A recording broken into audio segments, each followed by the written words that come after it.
आज सांगली जिल्हा परिषदेमध्ये जागतिक पर्यावरण दिन साजरा करण्याकरिता नो व्हेइकल डे आणि जागतिक पर्यावरण दिनानिमित्त पायी सायकलने प्रवास करण्याचा एक संकल्प आमच्या मुख्य कार्यकारी अधिकारी श्रीमती तृप्ती धोडमिसे यांनी दिला होता। तर त्यानुसार जिल्हा परिषद कार्यालयातील जवळपास 90% कर्मचारी हे पायी सायकलने प्रवास करत आज कार्यालयात आले आहेत आणि त्याचबरोबर आमच्या प्राथमिक शिक्षण विभागातील श्रीमती सुजाता हंकारे या आमच्या परिचर भगिनी वर्षातील 365 दिवस सायकलचा वापर करतात।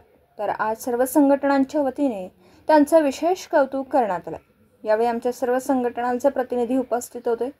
त्यांची नावे पुढील प्रमाणे: लिपिक वर्गीय संघटनेचे अध्यक्ष श्री सागर बाबर, श्रीमती अनिता पाटील, प्राथमिक शिक्षण विभागातील सहाय्यक प्रशासन अधिकारी श्रीमती स्वप्नाली माने, मिरज कर्मचारी पतसंस्थेच्या विद्यमान संचालक अश्विनी खोत, प्रहार शासकीय निमशासकीय संघटनेचे जिल्हाध्यक्ष श्री यशवंत जाधव, श्रीमती सुजाता दरुरे, श्रीमती मानसी राजाध्यक्ष इत्यादी उपस्थित होते।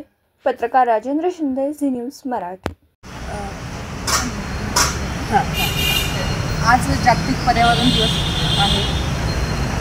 माननीय मुख्य कार्यकारी अधिकारी तृप्ती धोडमिसे मॅडमने सगळ्या अधिकारी कर्मचाऱ्यांना ई बाईक, ई कार किंवा सार्वजनिक वाहन, सायकल अथवा पायी चालत येण्याचं आज आवाहन केलं होतं। त्या निमित्ताने आज जिल्हा परिषदेतले बरेचसे अधिकारी कर्मचारी चालत, सायकल, ई बाईक, ई कारने आलेले आहेत। त्यात आमच्या शिक्षण विभागाच्या सुजाता हंकारे ह्या तर दररोज सायकलनी येतात, त्यामुळे त्या पर्यावरणाचं चांगलं संतुलन राखत आहे आणि तसंच सगळ्यांनी तसा आदर्श घेऊन सायकलवर किंवा ई बाईक, ई कारचा वापर करून पर्यावरणाचं संवर्धन करावं अशी असा माझा मानस आहे।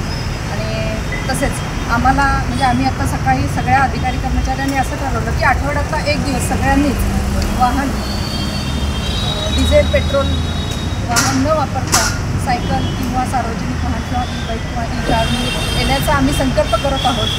एवढं करून मी माझी गोष्ट